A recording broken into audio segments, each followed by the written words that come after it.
Welcome, folks. Fourth initial installment of the Lebron podcast. In this podcast, the decision has been made by the great LeBron James. As we all heard, of course. World Cup update as we get into the quarterfinals of the World Cup. And it's been an amazing World Cup. I'm glad everybody's watching. I hope you tune in soon. Got some great matches. We're going to get into that a little bit. And of course, 4th of July happened. But every year we seem to have this hot dog eating contest. I'll give you some of my thoughts on it. And as you see in that first snippet, LeBron James is officially a Los Angeles Laker, signing a 4-year, $154 million deal. The max contract deal the Lakers could offer him. And in that deal, he basically created a seismic shift and change in the NBA balance of power. The Western Conference has now become even more powerful, as the East has become desolate and dry with only two powerful teams, leaving the Philadelphia 76ers and the Boston Celtics to reign supreme in the East. And as for the Cleveland Cavaliers, no superstar, no nothing. Just another bad team put together. And what does this mean for the Lakers? Well, it means that the Lakers are revived again. The great franchise, the greatest franchise, the premier franchise of the National Basketball Association is officially back. Obviously, earlier news came about Kevin Durant was going to resign with the Warriors, signed a 2-year deal worth 30 and 30. Paul George, surprisingly, but not surprising to most, did not give any teams a meeting and decided to sign a 4-year, $137 million deal to re-up and re-sign to have another shot with Russell Westbrook and the OKC Thunder. Chris Paul signed a 4-year, $160 million deal with the Houston Rockets to restart and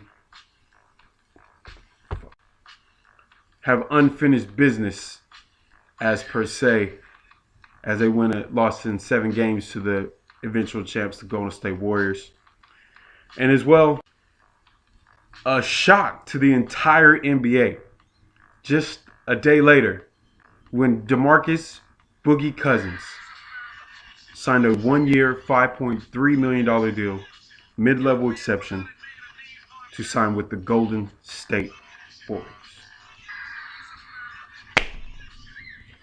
Yet again, the Warriors make a power move that the NBA did not see coming, as most teams and most executives and most people that know the NBA presumed he'd either be a Laker or he'd be a Pelican. No one guessed and no one knew that the Warriors can make this type of move to shift the balance of power from LeBron and the Lakers, or LA Bron and the Lakers, to now bringing their attention on to the Warriors yet again. So let me just read off their potential starting 5 for the Golden State Warriors. Steph Curry, 2-time MVP, 3-time champion. Klay Thompson, 3-time champion. Lethal threat from deep. Kevin Durant, MVP, 2-time Finals MVP, and 2-time champion. Draymond Green, 3-time champion and Defensive Player of the Year. And Boogie Cousins, an all-star player. One of the best big men in the league, maybe even the best big man in the league right now. Those 5 are a potential Team USA starting 5. As well as Andre Iguodala coming off the bench, Sean Livingston, Kevon Looney, Jordan Bell, and their resident, basically same team. The Warriors have created, yet again, a path to the NBA Finals. There's no team that can compete with this team. Quite possibly. It all depends on Demarcus coming back from his injury, rupturing his Achilles late in the season. It's an 8 to 9 month process to come back, and another 3-4 months just to come back 100%, even if that. But why did teams hesitate on Boogie Cousins? What was said was that they didn't want him in the locker room. They didn't feel that his attitude would resonate well with other teams in the locker room, and also how soon would he come back from his injury? Demarcus talks about coming back in training camp, but I don't think he'll be back by training camp. The process it'll be long and egregious. Rudy Gay of the San Antonio Spurs came back from the same exact injury, and he wasn't himself for first half of the year. But after the All-Star break, it seems we get to some remnants of what we used to see in Rudy Gay. Now, Demarcus is not a guy that'll jump out the gym or somebody that's super explosive, but I think he'll benefit with playing with the Warriors. He doesn't have to have a lot of pressure put on him to be that scorer, average 25, 12, and 5 as he did before he had his ruptured Achilles with the Pelicans. But I do think that DeMarcus did make a power move, and he could show how talented he is while winning a championship with the champs. So kudos to the Warriors. Kudos to DeMarcus Cousins to see in the power play. And kudos to the Golden State Warriors, especially those that wanted to recruit him. Draymond and all the stars, basically the 4 stars, Steve Kerr in the front office. They made the power move to shift the balance of power and keep it in their hands for the next year to come. It was presumed that, yes, the Lakers were going to get him, but as I said before, many teams hesitated on the fact that they weren't getting 100% of Boogie Cousins. And yes, the Pelicans did offer him a 2-year, $40 million deal, but they soon preceded it as they saw they could beat teams without DeMarcus Cousins. So what's the use of him? Also, in other NBA free agency news, on the first day of NBA free agency, Sunday, July 1st, Will Barton signed a 4-year, $50 million deal for the Denver Nuggets. DeAndre Jordan, surprisingly, 3 years to the date, or 3 years later to the date, when he was soon held hostage and is held captive by the then Clippers with Blake Griffin, Chris Paul, and Doc Rivers, and preventing him from signing to Dallas Mavericks. I guess they're 3 years to the day, signed again to the Dallas Mavericks for a 1-year, $24 million deal. Doug McDermott signed a 3-year, $22 million deal with the Indiana Pacers. Surprisingly, Trevor Ariza signed a 1-year, $15 million deal with the Phoenix Suns. Now, I don't understand for the life of me why Trevor Ariza would do this. Trevor Ariza was a part of a great championship contending team with Houston. Why would you sign a 1-year deal with Phoenix and you can go ahead and be a championship contender? He's a 3-and-D guy. I don't get it. Phoenix is not going to be as good as a team as expected yet. But signing a 1-year, $15 million seems like a money grab for a guy that's, I guess you could say, overpaid. But kudos to him. Got his money. Derrick Rose. Yeah, that Derrick Rose. The former $90 million man, former MVP, signed a 1-year minimum contract, $2.1 million deal with the Minnesota Timberwolves to sign up again. Rudy Gay, another 1-year, $10 million deal with the San Antonio Spurs. Jeremy Grant signed a 3-year, $27 million deal with the Oklahoma City Thunder.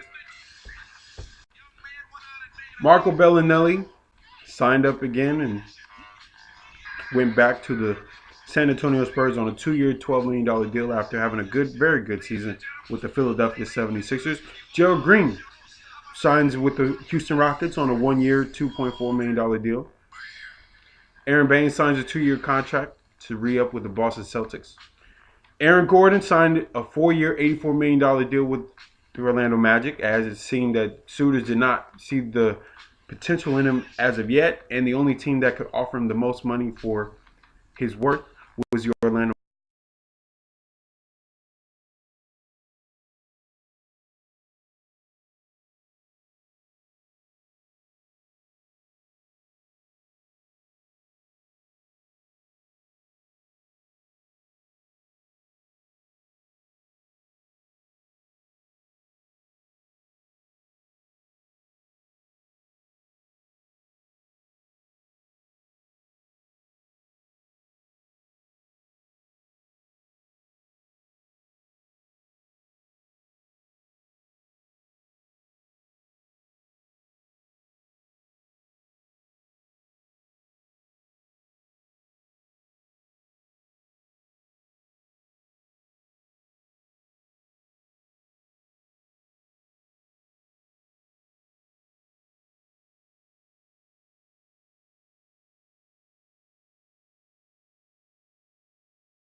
Why do I write off all these names and give you these signings?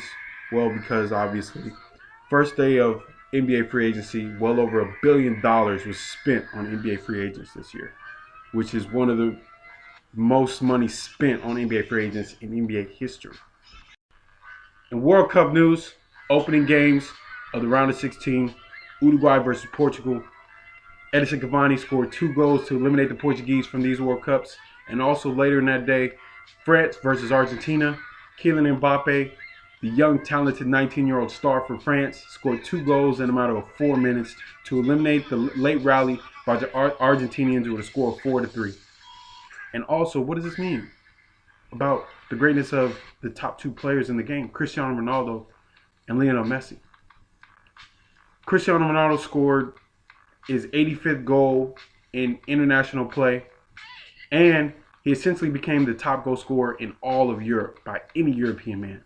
But at the age of 33, what are the chances of him returning and us seeing his greatness on the World Cup stage in 2022? And what does this mean for him not scoring a goal in the knockout stage, same as Lionel Messi, who's yet to score a goal in any of these knockout stage games? But despite Ronaldo winning the Euros in 2016, Lionel Messi has not been able to bring a championship crown for his national team and home of Argentina.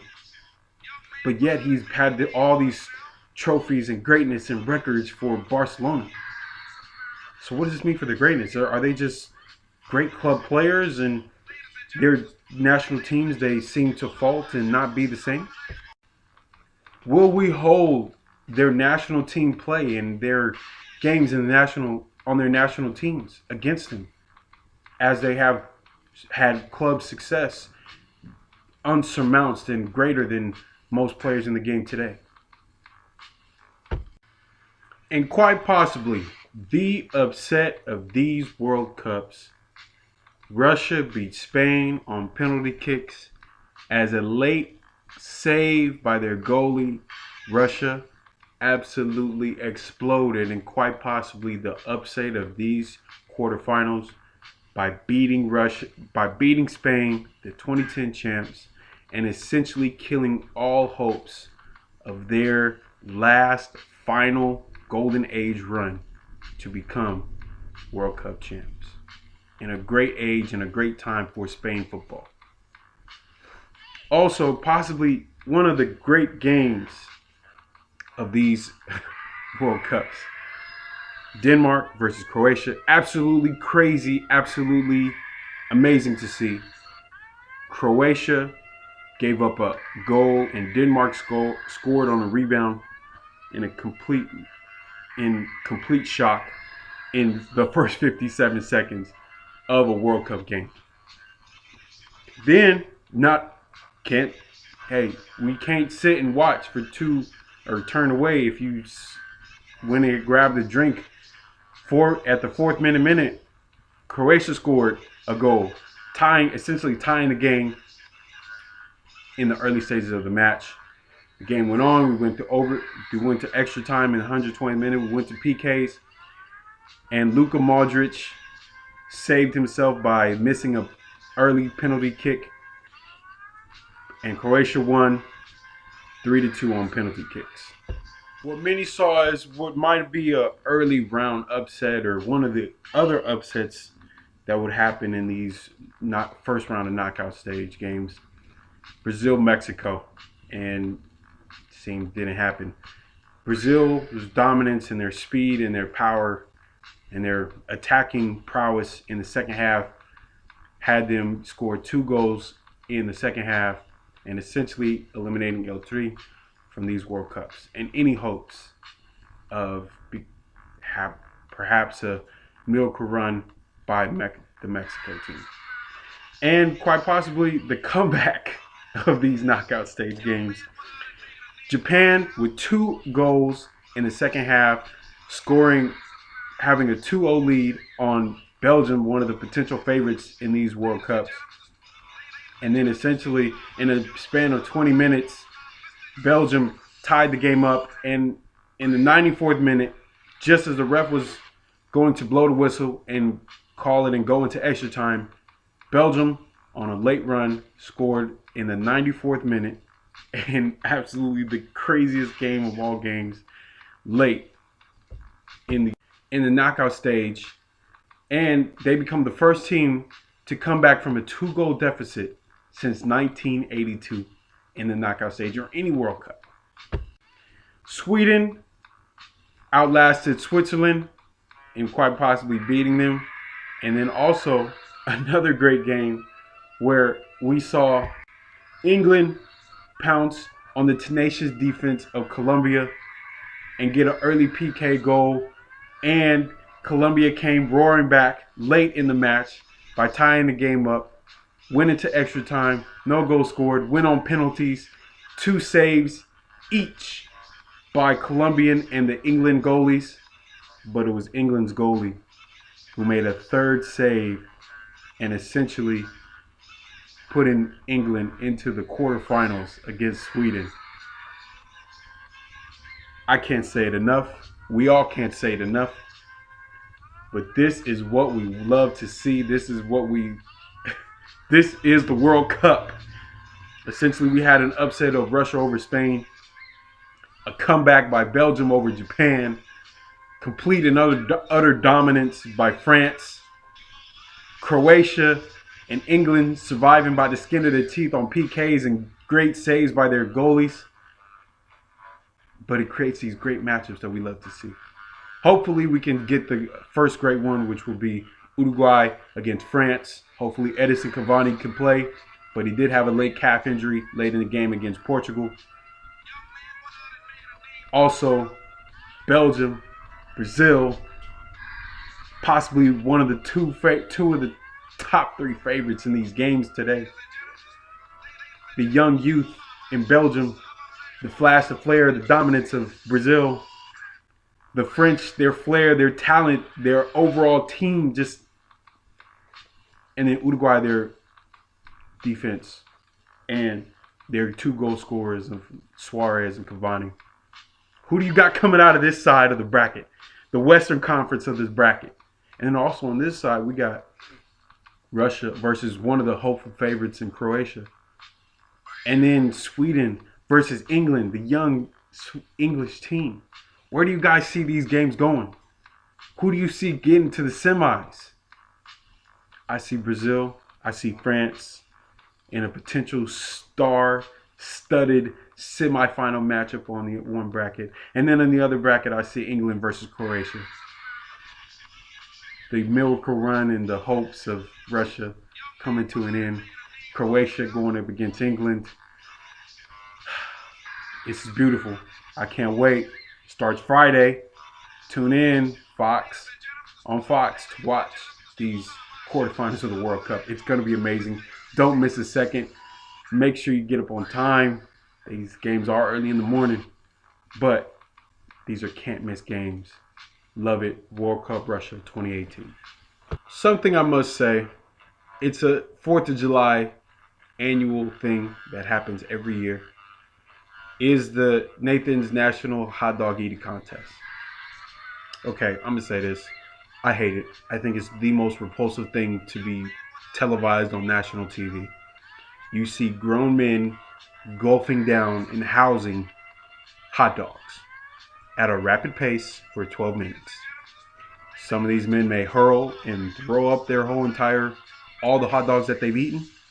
And then you see some just gobbling it down like they're machines while dipping and soaking it in water. It's repulsive. I don't know, this is just being me, but seeing this every year and seeing how hot dogs are not that healthy, or it's just quite disgusting to see, I think they should stop it. They should just stop it. Or find something different. You know, national pizza or something different. Something new. Just eating hot dogs, it's quite disgusting. And I don't know, just being me. As someone who doesn't eat hot dogs. What about the people that are vegetarians, or, you know, people who can eat the most, I don't know, tomatoes or potatoes or whatever. Something different. Create something new. We've seen the same old, and essentially everything that's the same old runs dry.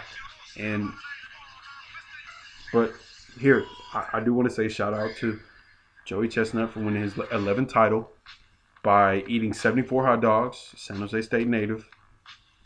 Alumni, sorry, not native. San Jose State alumni.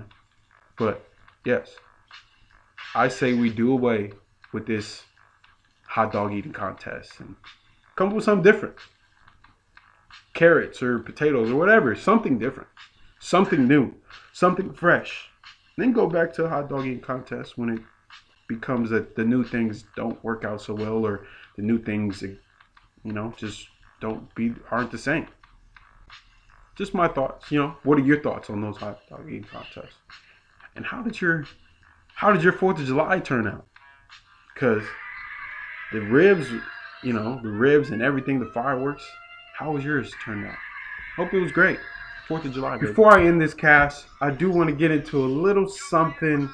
What to expect in this upcoming 2019 season.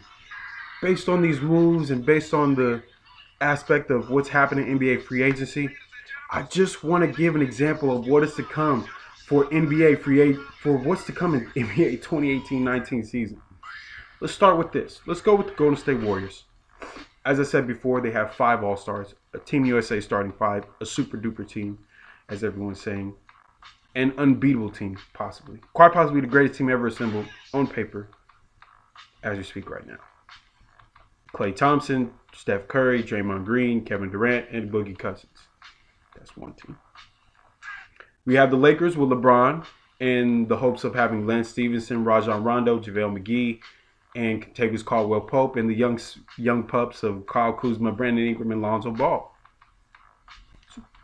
That's a playoff team there, with the hopes of LeBron basically bringing the Cavaliers with Tristan Thompson, Kevin Love, J.R. Smith, George Hill, Rodney Hood, Larry Nance Jr., Jordan Clarkson, Jeff Green. That team he took to the finals. Who says he can't take the Lakers to the playoffs? They're a playoff team. The Phoenix Suns with Ayton, Booker, Josh Jackson.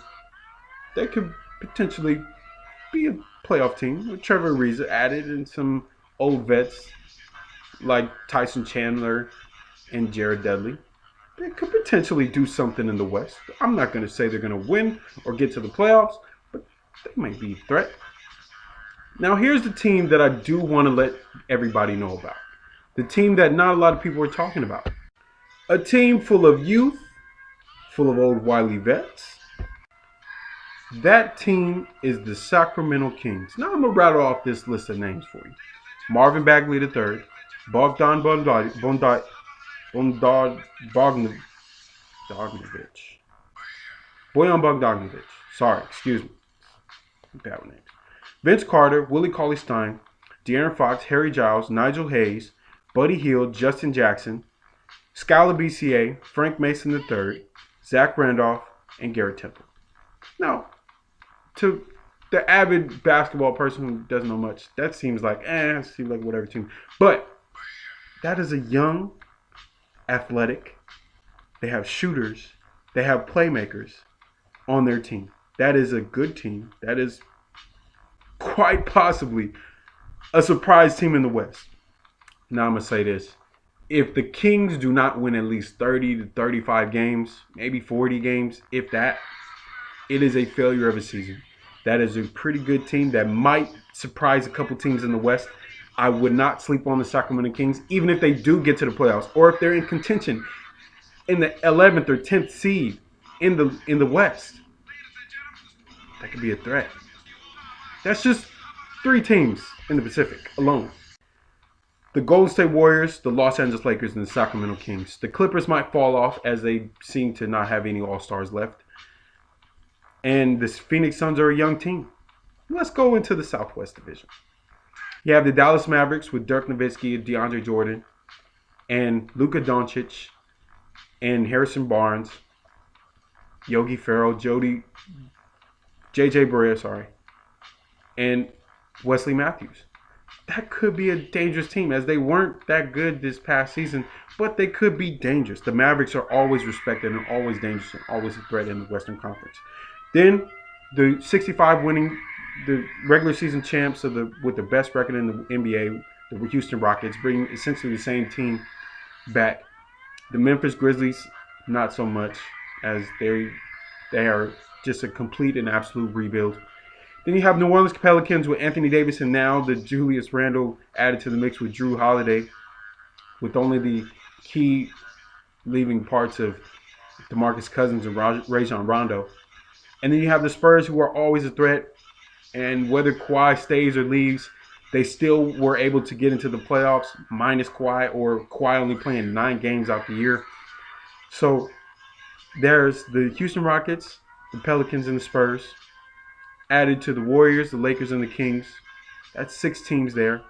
Then essentially the whole entire Northwest division is a complete and absolute murder's row of great or good talented teams that can potentially do some damage in the West.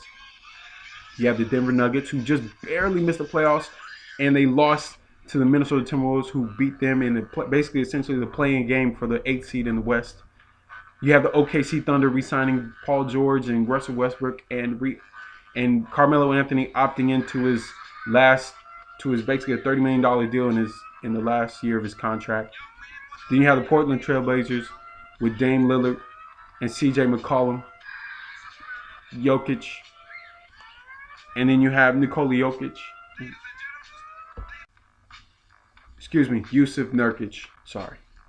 And then Utah Jazz with Donovan Mitchell, Rudy Gobert.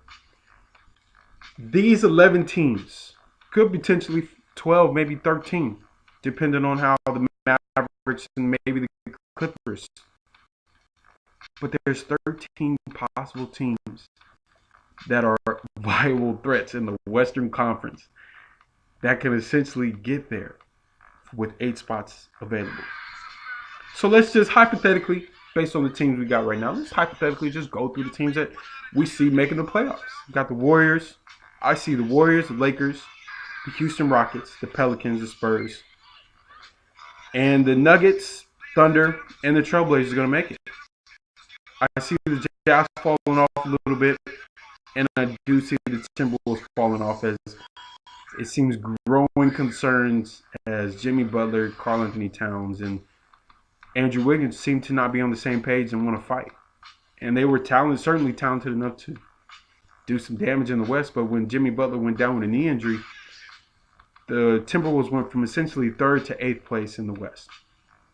But let's go to the Eastern Conference. Not leave out the East. Got the Boston Celtics, of course, went to a Game 7 in the Eastern Conference Finals by losing to LeBron James formerly of the Cleveland Cavaliers. Then you have Philadelphia 76ers, who were 3rd in the Eastern Conference. Toronto Raptors, who had the most wins last year, but were swept out by LeBron. And then you have the Chicago Bulls, who potentially, if with the additions of Wendell Carter, Lauri Markkanen, and hopefully they can maintain and keep Zach LaVine. If they get Jabari Parker added, they have Chris Dunn and Bobby Portis. I'd watch out for the Chicago Bulls if they get Jabari Parker. That's only an if. The hometown kid comes home. And the Indiana Pacers and the Milwaukee Bucks are no team to sleep on, as well as the Detroit Pistons. The Atlanta Hawks are starting anew with Trae Young, formerly the freshman out of Oklahoma. The Charlotte Hornets basically getting rid of Dwight Howard by trading his contract away to the Brooklyn Nets, and him reaching a buyout with the Nets, and he will sign with the Washington Wizards on a 1-year deal. And then you have the Orlando Magic and Miami Heat. Now, we all know this based on how they played last year, the Toronto Raptors are capped out. They have no space. They had no draft picks, and they essentially cannot move any of their parts. So the Toronto Raptors will be where they are. They are who they are. The Brooklyn Nets, I'm sorry, not the Brooklyn Nets. The Philadelphia 76ers and the Boston Celtics, seemingly the top two teams in the East, are going to battle for supremacy for the next couple of years, possibly 10 years, seeing as how they have youth, athleticism, and playoff experience within themselves. So where do we see the Eastern Conference? Who's going to battle the throne with these two top teams, the 76ers and the Celtics? It's coming down to the Central Division and who's going to come up, who can make the best moves possibly with the Pistons and the Pacers and the Bucks. And essentially the Miami Heat and the Washington Wizards, who can at least create some type of damage. Will Dwight Howard, added to the Wizards with John Wall and Bradley Beal, actually make a difference in the Eastern Conference? Or will we see the wily vet and Dwayne Wade lead his team, the Miami Heat, to yet another championship title run? Could it be possible? One last run? I don't know, but it remains to be seen. But I do want to finally, for my message of the day and a show to watch that came out. Message is this: be aware of your surroundings. It's summer, kids are out. If you're having a good time, you're drinking, you're smoking, you do drugs or that, make sure and be always aware of your surroundings. If you feel that you're going to get to have too much of a good time, go out with some people that you trust. Go out with some people that will take care of you. Make sure you get home safe. Somebody that you can designate to drive if you're not feeling well to drive your own self home. Please be aware of your surroundings. Hope everybody had a great 4th of July yesterday. Everybody was safe. Everybody was around good people, had a good time, ate food, watched fireworks. Didn't have any problems at home with the family. Nobody was fighting. Just everybody having a great time celebrating the holiday in which people can just barbecue, enjoy the sun, and watch fireworks at the end of the night. Just overall great day. But definitely just be aware of your surroundings, folks. Enjoy this time, summer. For those of us that have school, for those that have work, enjoy your day off. Enjoy the whole summer for the students, for the people in school.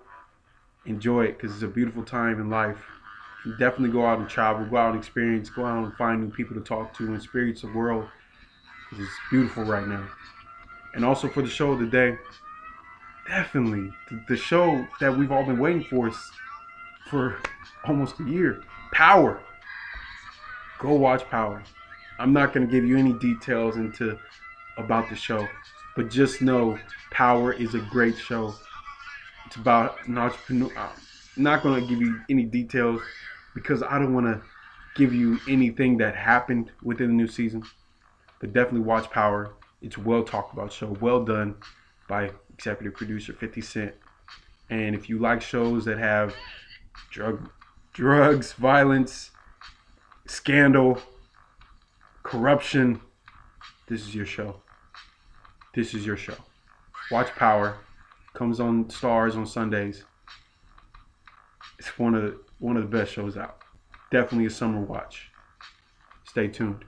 Till next time, peace and love. Van Brown Podcast. Thank you for listening.